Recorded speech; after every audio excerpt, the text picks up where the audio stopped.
Welcome to Get Savvy, the podcast for business owners who want to claim back their time through the power of delegation, streamlining, and productivity. I'm Teesha, your host, and I'm here again with my co-host, Jo. Nice to have you. Today, we are talking about what if you don't get along with your virtual assistant. It's a very real possibility, as with any other new member on your team. Scary thought, but we're going to tackle this today, ways that you can avoid this happening as well. And then what to do if you're already in this situation and you do have a VA that you're just not getting along with. Because it does happen. It absolutely happens. It happens with Strictly Savvy clients, with our team members. It happens across the industry. Yep. There's just some people that you might not gel with. And it happens. So, talking about people that you may not gel with, my favorite topic ever, as we know, personality types. So, my number one tip actually is ensuring that you're hiring the right person for the job, the right personality type. So, a lot of people will actually tend to gravitate towards their own personality type because it's fun, it's exciting, or they really get along with them. They're basically just looking in the mirror. They're like, oh, this person's really cool. But that doesn't mean they're going to be great for the job that you have. Yeah, that's your personality type. So someone who's fun and like outgoing and like cool to hang out with, like that's who you're attracted to, You're right? calling me cool, thanks. Yeah.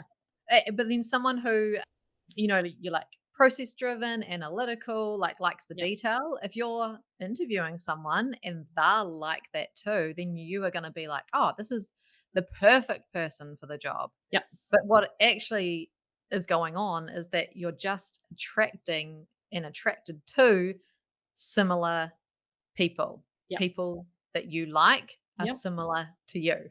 Yes. Yep. You can't help it. You just get drawn to them. But really consciously keep in mind the role that you have. If you have a really creative role that you're hiring for, then an analytical person may not be the right fit. It may be, but they may be better suited off in, a bookkeeping type role or something like that. Just keeping it in perspective. If you have a sales role, then you want that bubbly, talkative personality. And it's exactly the same with a virtual assistant. So think about the role that you're hiring for. Yes, absolutely. It is not about hiring someone that you like necessarily. It is about someone who you like, but they can do a really great job at whatever the job is that you have for them. And that, they have the attributes and the personality and the skills and experience that is directly related to what they need to do in their job. Yeah. And they may not be your best friend, but you can trust them to get the job done. Yes. Yeah. And I said that was my top tip, but actually all of these tips are really good because our next one is open communication, discussing expectations upfront at the beginning, because you need to have that groundwork. Otherwise, you guys are going to miscommunicate. Things aren't going to be clear, what you expect, what you need from them. They might not know the tasks they're meant to be performing, how frequently they're doing it. So you have to sit down with your virtual assistant up front and discuss those expectations and get on the same page. Yeah, because like if you expect the virtual assistant to be turning up to a meeting at 9 a.m. every Monday, but the virtual assistant has no expectations of working on a Monday at all, they do Tuesday to Friday, and you haven't actually talked about that, then there's going to be an issue that comes up and there's going to be that conflict. Yeah, absolutely. So a lot of virtual assistants will have those handover type meetings anyway. We have them with all of our clients, and you do discuss those expectations, the type of tasks you're going to be performing, how frequently they're going to be done. And then we also send our clients a recap written down of all the things that we've agreed on so that it's in writing and both parties can review it at any time about what you've agreed on previously. Yeah. Because there could be things like how responsive you expect your virtual Mm, assistant to be, yeah, because that there can be a misalignment with that. absolutely. What kind of like deadlines Mm, you have? So is it like that you expect something to be done? You're going to give them enough warning that there could be like a 2-day turnaround or a 1-day turnaround. Like how responsive are you gonna be? yeah, How responsive can you get back to them when they have questions? You know, an agreement on like how much training time or time in front of you that they're gonna be able to access in the beginning. Because if you're so busy that you can never give them any time, then there's going to be issues and a conflict there because the VA yep, is going to need you. So like actually talking about those things up front, and your VA, if you've chosen a great one, should be proactive in actually having these conversations up front with you and pulling this information out of you and getting those agreements. But if not, then like you need to be discussing this so that you have less problems going down the road. absolutely. And that doesn't mean that it can't change over time as well. As you said, there's that training time, getting to know the business time, but the deadlines thing as well, that may change. And even as you get started with a virtual assistant, you may ask them to respond to every email that you send, even if it's just acknowledged, so that you know that they've got it. And then as you get to know that virtual assistant more and trust them, then that may drop off and you're fine, you know that they're on Mhm. it. And so it's also important for both parties to actually be the ones to, yeah, both of you agreeing on that, as Mm. well as how you guys are going to be communicating, because there are so many different types of communication. A lot of people will default to emails, but are you going to be best to get on the phone? Do you prefer text? Do you prefer using WhatsApp so you can send voice messages and you can see the other person's read it? Just figure out that communication line that's best for both of you and that's suitable. Mm.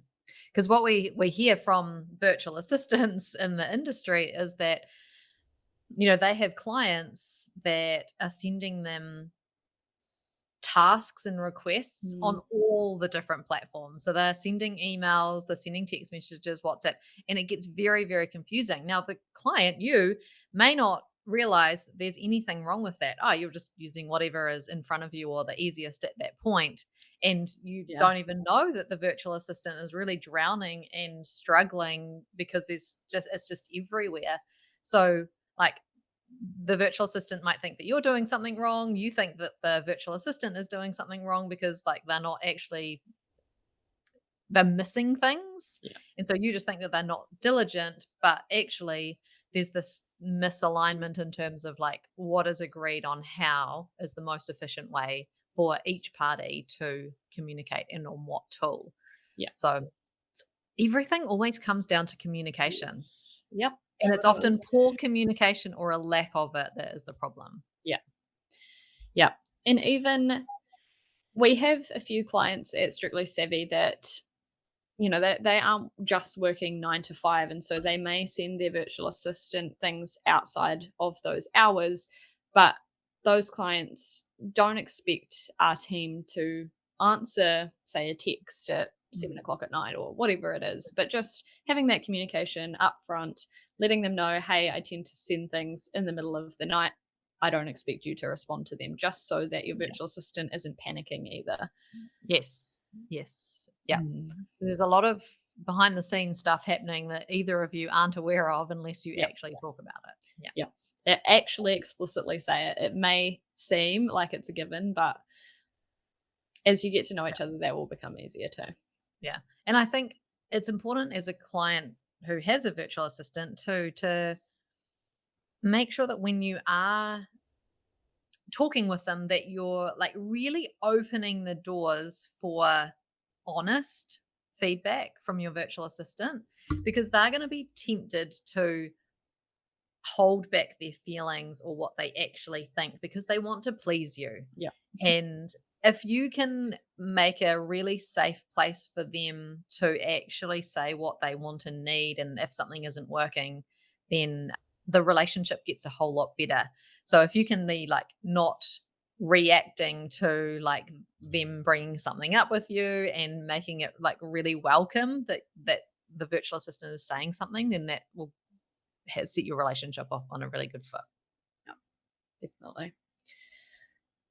And we also have allowing your virtual assistant, usually this will be for an agency actually, but allowing the virtual assistant agency to actually match a virtual assistant that is a good fit for you. Mm, Because, I mean, we do occasionally get people that come on our website, they want to handpick one of the virtual assistants they like the look of, have a meeting with them, make sure they click. But then again, naturally gravitating towards their own personality type. Whereas we, as an agency, we know our team, we know their strengths, their specialties, we know the personalities they work best with as well, or that mm. the client needs actually, and we can match it appropriately. Yeah, it may not be what you as the client wants, but we know what's actually going to work because often you actually need someone who's the opposite personality type Hmm. that comes with some issues in itself that need to be worked through with communication. Yeah. Yeah. Hmm. Mhm. Hmm. So once you have hired a virtual assistant, there are things that you need to be doing throughout as well to keep things going well. And again, main one is communication. Make sure you keep communicating. Yes, there is the training time in the beginning where they're getting to know your business, but you guys still need to keep in touch. You still need to have those discussions about expectations, even if it is, yeah, flicking through a task and just letting them know, hey, it's okay if you get this back to me by the end of the week, and just giving them a time frame rather than just sending them an email with an attachment and nothing else. Mm. Has that happened, Tisha? Maybe. No. Yeah, it's important when you've hired a virtual assistant that you have in your mind, right, I still need to make time Mhm. to communicate properly and give my VA the answers that they need and to review their stuff and get back to Mhm. them. Like hiring a virtual assistant is not a like, oh, I just hire them once and then like all my problems are solved. Yeah. It's still going to take input from you. It's like AI when we talked about that in the previous episode. You can't just get AI and then No. expect that it's going to be able to do all these things. It still needs input into it and the right communication to get out of it what you want. It's the same with the human. If you're like not giving full instructions, Yeah. missing out like really critical details, and not being responsive or being available, then you're not going to get the output that you were hoping for with a Yeah. virtual assistant, a real life person. Yeah. And that's not to say that you can never be busy, because as a business owner, you will get busy and your virtual assistant will also understand that. So even just letting them know, I have a crazy day today. Sorry, it's going to be really short replies or something like that. Just giving them a heads up that they know they're not going to get much out of you that day. And then also, if you are chucking a bunch at them, then just give them a little clue in the right direction about what might be the priority. Because if you've sent them 100 things to do, they're going to be panicking about what they need to be doing first. Mhm. Yeah. So just keep that communication up, even, yeah, once you guys are working really well together. Yeah. And if things haven't gone so well, like you're in the place where like you're not getting along with your VA, everything's frustrating you, communication is the way that you can turn it around. Yeah. And just saying and like, hey, let's have a meeting because like something's not working here. Like, let's see if we can turn this around and figure out like how are you actually feeling? Asking them some open Mm. questions to get your virtual assistant to be honest with you about how they're feeling because sometimes it can be a really simple tweak that actually Yeah. transforms the relationship. Yeah, absolutely. And if you aren't having face to face meetings, either on Zoom or in person, then you can forget what that relationship is like. And then it's actually really great when you are talking to each other. Yeah. Mm. Also, along with the priorities and your deadlines and stuff, just keeping in mind reasonable expectations for your Mm. virtual assistant, because they won't want to talk about it too much with you but they do have a lot of things that they're working across, not just for you, but for other clients as well, usually. So they are prioritizing you, but they're also prioritizing other things. And just, they are amazing virtual assistants, but they aren't a superhuman and they don't actually have 20 arms that they can Mhm. do everything at once. So if your request in itself is unreasonable, like you need a really quick turnaround for this task that even you couldn't do within that time frame, then how is your virtual assistant going to do that? Mm. Yeah. And I think too, knowing that, especially when you first start with a virtual assistant, and we talk about this with clients in the handover meeting, that Mm. it's going to be clunky. There are going to be mistakes. It's going to be frustrating. Yeah. And if you can just stick at it and communicate and iron out those issues, the long term benefits are just exponential. Mhm. But it is a clunky, really frustrating, hard part in the beginning. And that's completely normal. There's no Yeah. getting around that. It's gonna be clunky. Yeah. Way more questions in the beginning, but they will Yeah, get it. issues with logging in and Yeah. issues with access and, like, needing to get details from you, and, like, you'll have to do some work up front, which is gonna Mhm. be frustrating because you actually hire a VA when you're busy, Yeah. but then you actually need to get busier to get it to work, to Yeah. get the long-term benefit. Yeah, Mhm. so going in knowing that and having that expectation will help. Yeah. Absolutely. And then also just keep in touch with your virtual assistant agency. Most agencies are going to have some form of account manager that will check in with you every now and again to see how things are going. And you're more than welcome to check in with them as well if you notice that something is slightly askew, not going right. As Joe said, you can always address it with your virtual assistant as well. And it often pays to have that conversation first, see if you can get things ironed out. But you also have that second point of contact as well if you want to have a further conversation about how things are going. Yeah, someone who's removed from the relationship, and they can then deal with it and fix the issue, remedy the situation in the background. Yeah, Yeah. absolutely. So, outside of all of this, as we mentioned at the start, there are still going to be instances where unfortunately the relationship just doesn't work out for whatever reason it is. And it will be a difficult decision, I'm sure, to part ways with your virtual assistant, but you also have to prioritize your business, and that is fair enough. So, Mhm. the next steps that you take if you have made the decision to part ways with your virtual assistant, firstly, reviewing the contract or the agreement that you have with them, because often there will be some sort of notice period so that they can tidy things up. Not just for the agency, but also for you. They will have documents and stuff that they need to collate for you. We have a handbook document that has all of the processes for that client that we write in them. So whenever a client leaves, we like to review that, make sure everything is in there. If there's anything missing from there, get it in there so that we can then hand that over to the client so that they can have it for themselves. So that notice period isn't just to trap you into paying more. Yeah, yeah, it's to help with that transition because Yeah. there are some things that will benefit you Yeah. as the client if you allow your virtual assistant to use that notice period to actually get everything in order, finish off things that need to be finished, handing stuff over to you. And like Tisha says, the handbook that we create, handing that over to you so that you've got your training manual for your next person, or Mm. if you bring that in house, then you've got that and all the instructions and all the processes. So make sure that you're hiring a virtual assistant who creates a handbook, Yes. operations manual kind of document, because that's going to be key for you when eventually, whatever point that becomes, you parting ways with your virtual assistant for good or not good reasons. Yeah. And yeah, as you're starting to have those thoughts about leaving, then that's a good time to look back at that contract, that agreement, and look at the notice period. Because yeah, if it is a month, 2 months, whatever it is, then obviously you want to know that ahead of time rather than thinking you can just leave there on the spot.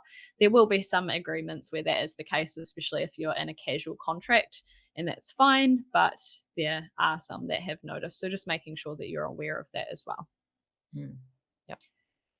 And then you need to prepare for the transition. So, as we've said, your virtual assistant will likely have a bunch of documents that they can then hand over to the new person, whether that is another new virtual assistant or whether you're hiring in house, whatever it may be.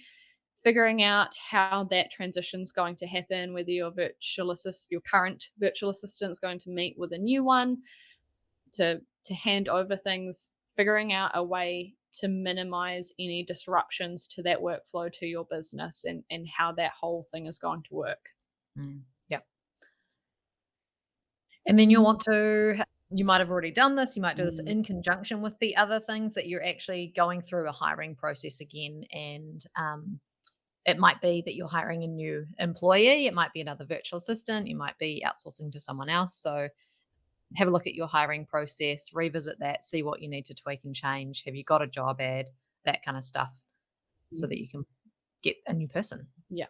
Then, especially if this is a relationship that you've had with a virtual assistant and it's fallen over for whatever reason, reflect on how that relationship went. What did go well? What didn't go well? What can be improved?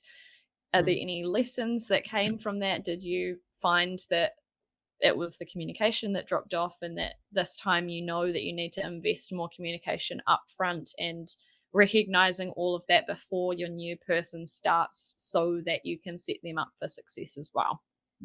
Yeah, like having a look and saying, like, well, the lesson might be that you have hired someone that's the same personality style as you with the same strengths and weaknesses. Is it time that you looked at a personality style that was more suited for the role or more opposite to you, so that you can have someone who can kind of fill in the gaps that you might have? Yeah, absolutely. And as we've said multiple times, just above all else, is really important to communicate openly. So, mention mistakes as they happen, Mm, mention when things aren't going as you expected to your virtual assistant, the account manager. They will often be very, very understanding if you do decide to part ways, and that relationship can still be nice until the end if that is how it goes. mm, um, but yeah, just make sure that you communicate and you can learn from the situation if that's how it goes. Yeah, and I think kind of overall, kind of my parting message is that know that the virtual assistant actually wants to do a good job. Yeah. They're not purposely doing a bad job. They actually want to do a good job. So Mhm. know that and then communicate with them to try and turn things around. Absolutely. So, if you want to discuss hiring a virtual assistant, then head over to strictlysavvy.co.nz and speak to one of our team. And if you enjoyed this week's episode, then don't forget to rate, review, and subscribe to the Get Savvy podcast.